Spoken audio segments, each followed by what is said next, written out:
కష్టపడదాం. ఏ విధంగా మొన్న కష్టపడ్డారో తప్పనిసరిగా అందరికీ వచ్చే పదవులు వస్తాయి. రేవంత్ రెడ్డి తప్పనిసరిగా అందరికీ న్యాయం చేస్తాడనేది నాకు నమ్మిక. దీనితో ఒక శుభ సూచికం ఏంది తెలుసా? పక్క రాష్ట్రమైనటువంటి ఆంధ్రలో షర్మిల గారు కూడా ప్రవేశం అయింది.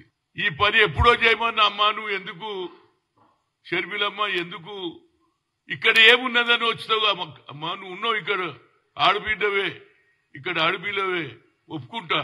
కానీ ఎక్కడనైతే పోగొట్టుకున్నదో అక్కడనే ఫైట్ చేస్తే అదేదో పాట ఉన్నది, ఏది ఆకులు రాలినంతే మళ్ళా పురుగుతుందని ఒక పాట అయినా అక్కడ నీకు న్యాయం జరుగుతుంది. ఈ పని మొదలు ఎప్పుడో చెప్పిన అమ్మ నువ్వు ఇక్కడెందుకు అనవసరంగా టైం వేస్ట్ చేస్తున్నావు? ఫైనల్ గా షీ హాజ్ అగ్రీడ్.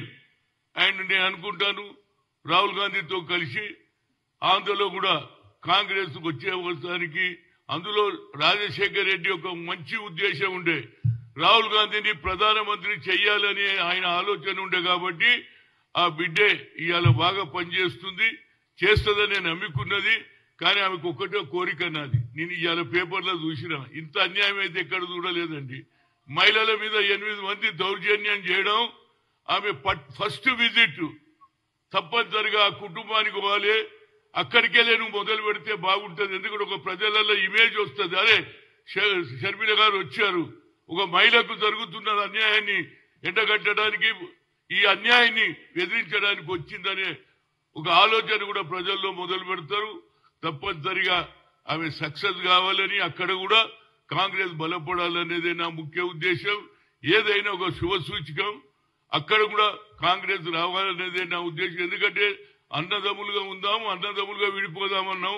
వాళ్ళు మాకేమి శత్రులు గారు, వాళ్ళు మా అన్నలు, మేము తమ్ముళ్ళం. కానీ అక్కడ కూడా కాంగ్రెస్ బలపడాలి అనేదే నా ముఖ్య ఉద్దేశం. అక్కడి నాయకులు కూడా అందరు కూడా ఆమెను కోరుతున్నారు. కాబట్టి ఆమె సక్సెస్ కావాలి ఈ కొత్త సంవత్సరంలో. ఆమెకు కూడా నా ఏది ఒక సీనియర్ నాయకుడిగా, ఎందుకంటే వాళ్ళ నాన్నతో ఉన్న నాకు పరిచయం, వాళ్ళ నాన్నను కూడా పిసిసి అధ్యక్షుడు చేయడానికి ఎంతో కష్టపడ్డాను, ఎంతో మంది వ్యతిరేకం చేసినా కాబట్టి ఆమె కూడా అక్కడ సక్సెస్ కావాలనేదే నా ముఖ్య ఉద్దేశం.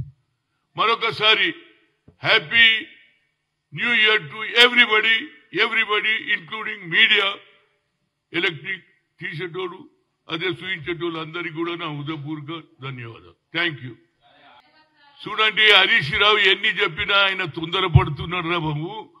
మీరు ఇన్ని రోజులు చెప్పిండ్రు, మీరేమేం చెప్పిండ్రు? 3 ఎకరాల భూమి అన్నాడు, హరిజన్ ముఖ్యమంత్రి అన్నాడు, ఇంటికో ఉద్యోగం అని ఇచ్చినారా బాబు? 10 ఏళ్లలో మీరు అబద్ధాలు చెప్పిండ్రు. మేము ఇంకా మొదలే పెట్టలే, అప్పుడే మీరు ఏం చేయలేరు, ఇది కాదు, ఇది డెస్పరేట్ గా ప్రజలకు గమనిస్తున్నారా బాబు? మీరు ఇప్పుడే మాట్లాడుతుంటే అదే ఏవా 4 రోజులు రాలేదు కాంగ్రెస్ పార్టీ వచ్చి, ఆయన నెల కూడా పూర్తి చేసుకోలేదు, ఈ అపోజిషన్ వాళ్ళకు పరిపాట లేదని ప్రజలు అనుకుంటున్నారు. సర్వే ప్రజలలో పోతే తెలుస్తుంది. హరీష్ రావు ఏదో తొందరపడి మాట్లాడుతున్నాడు. మీరు ఇచ్చిన వాగ్దానాలు ఏవి పూర్తి చేసింది చెప్పు? అనుకోని అన్ని చేసుకున్నారు, మీకు ఏదేది కావాలనో అన్ని చేసుకున్నారు. ప్రగతి భవన్, సెక్రటరియట్ అనుకో, అంబేద్కర్ స్టాచ్యూ అనుకో, ఇవన్నీ చేసిండ్రు. కానీ ఇచ్చిన హామీలు ఏడ పూర్తి చేసిండ్రో నాకు చెప్పండి. ఇవాళ కూడా ధరణి పేరు మీద పేద ప్రజల భూములు లాగేసుకున్నారా లేదా? అందుకుంటే మీకు వ్యతిరేకత వచ్చింది. 4 రోజులు ఓపిక పట్టుండ్రా బాబు, మేము చేస్తామా లేదా అనేది ప్రజలు గమనిస్తున్నారు. చేస్తే మాకు తప్పనిసరిగా చేసే సోనియా గాంధీ తెలంగాణ ఇస్తాన్నది ఇచ్చిందా లేదా? ఎన్ని అడ్డంకులు వచ్చినా అదేవిధంగా ఆ కుటుంబంలో ఇచ్చిన మాట నిలబెట్టుకునే కర్తవ్యం వల్లది. తప్పనిసరిగా సోనియా గాంధీ వచ్చింది కూడా స్వేరింగ్ సెరమనీకి వచ్చే 6 డిక్లరేషన్ ఫస్ట్ యూ అనౌన్స్ అన్నాడు, సంతకం పెట్టిటా లేదా రేవంత్ రెడ్డి? కనుక ఇది మాకు ఒక ప్రజల మీద విశ్వాసం ఉన్నది. మేము ఇచ్చిన మాట నిలుపుకునే కల్చర్ అది ఇందిరాగాంధీ కుటుంబంలో రాజీవ్ గాంధీ, సోనియా గాంధీకే ఉన్నదనేది నా ఉద్దేశం. రైట్.